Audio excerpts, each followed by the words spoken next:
El ritmo de los encuentros humanos. En la entrevista programada de Chappell, la información que provee el sujeto es completamente irrelevante, ya que se centra alrededor del comportamiento del sujeto al hablar. Este puede ser las oportunidades para hablar y la duración de lo dicho.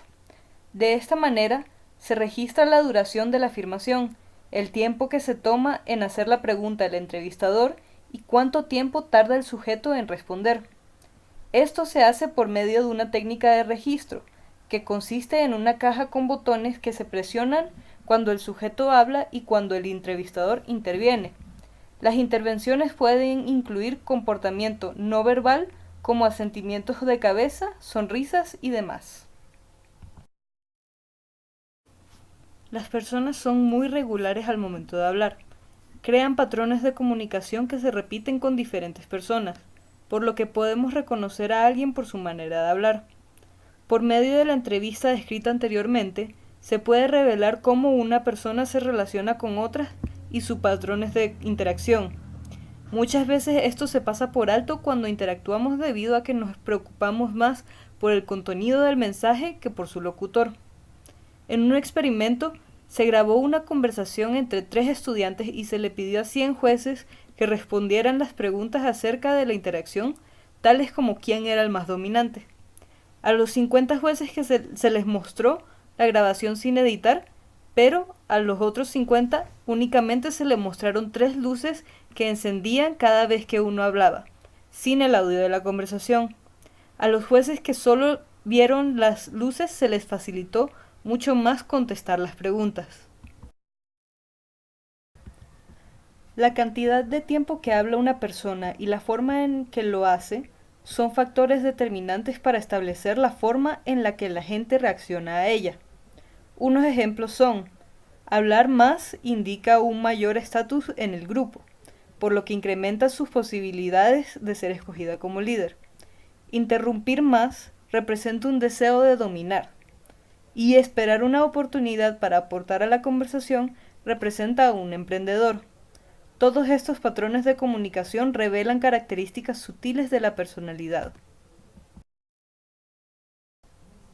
Todo esto se sustenta con biología básica, debido a que el cuerpo se compone de muchos diferentes ciclos que corren simultáneamente y a diferentes tiempos. Por ejemplo, el ciclo menstrual, el ritmo cardíaco, el ritmo respiratorio y muchísimos otros más. Todos estos llegan a su cumbre al cumplir las 24 horas, cada ciclo teniendo su apogeo en diferentes partes de ese ciclo de 24 horas. Tenemos diferentes patrones de interacción. Estos varían con las diferentes personas que interactuamos diariamente. También influye mucho en si estamos en un ambiente artificial o en un ambiente natural, por lo que Chappell trató de entrenar a sus entrevistadores lo mejor que pudo para poder recrear un ambiente natural. En la entrevista de diagnóstico, que es la misma que la entrevista de interacción programada, se cumplen con patrones de comportamiento de manera estricta. No se les dice a los sujetos el motivo de la entrevista y empieza con un periodo de conversación en el que el entrevistador complementa de manera impecable al sujeto en su conversación. Luego viene un periodo de no respuesta, en el que el entrevistador deja de responder y cae en silencio total. Muchas veces las personas interpretan esto como rechazo y tratan de ajustar su ritmo de interacción para acoplarse a esto. Luego viene un periodo de respuesta nuevamente por parte del entrevistador, lo cual permite establecer un índice de tensión. Seguido a esto, se da un periodo en el que el entrevistador hace una pregunta e interrumpe al sujeto a los 3 segundos de empezar a hablar. El sujeto normalmente interpreta esto como una muestra de agresividad, por lo que puede responder con más agresividad o sumisión. Finalmente, se vuelve a complementar al sujeto para medir la desviación del ritmo de interacción que el periodo de interrupción provocó al sujeto. Finalmente, la entrevista programada se puede usar como terapia. Esta sirve para modificar comportamientos. También se puede usar en la área de reclutamiento, para perfilar personal para ciertas posiciones. La comunicación no verbal tiende a ser una parte del lenguaje no verbal de la cual no solemos hablar, pues creemos que no tiene tal importancia para poder ser parte de este proceso comunicativo. Sin embargo, esto radicará en la cultura y la sociedad que nos rodea. Además, tal vez luego de este video sea un poco más fácil identificar situaciones que nos suceden recurrentemente, como a las chicas, cuando observamos que es posible que se sincronicen nuestros periodos menstruales con las amigas o familiares que tenemos cerca. Es gracias a la comunicación olfativa. Los mensajeros químicos externos son las sustancias que detectamos en un aroma. Estas pueden transmitirse por el aire y penetrar al cuerpo de otras personas a través de la nariz. Comúnmente ellas son llamadas feromonas. Estos pequeños mensajeros ayudan a humanos y animales y actúan dentro de nuestro cerebro para crear alguna conducta en nosotros mismos, como puede ser en los animales parte fundamental para el sexo y parte de la preñez.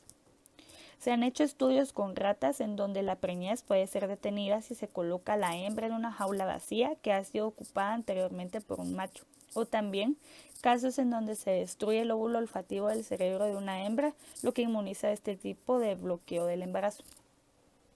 En mujeres existe la sincronía menstrual y ello no tiene que ver precisamente en hábitos de vida similares, sino que la proximidad física parece ser la clave según Martha McClintock.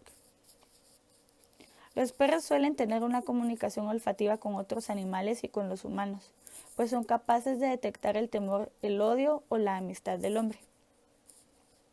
En los humanos, los mensajeros químicos externos se excretan en la orina, heces, la saliva, lágrimas y aliento. Sin embargo, me resuelve que la transpiración suele ser en donde se proporciona un excelente sistema de señales hacia los demás. La cultura es parte importante de la comunicación olfativa, pues nos explica que dependiendo de las personas y su entorno será la forma en la que esto puede ser parte agradable o desagradable de su comunicación no verbal. En Norteamérica, subestiman la importancia de la nariz como receptora de mensajes, cuando el ruido y el olor son dos experiencias irresistibles. No podemos cerrar nuestra nariz a los olores. Los árabes reconocen que existe una relación entre la disposición personal y el olor. Ante un casamiento, ellos piden oler a la presunta candidata, y si no huele bien, la rechazan. Los olores tienen una capacidad casi legendaria de despertar recuerdos. Además, que el sexo y los perfumes parecen marchar de la mano. Aunque nuestra sociedad suele suprimir esos olores naturales del cuerpo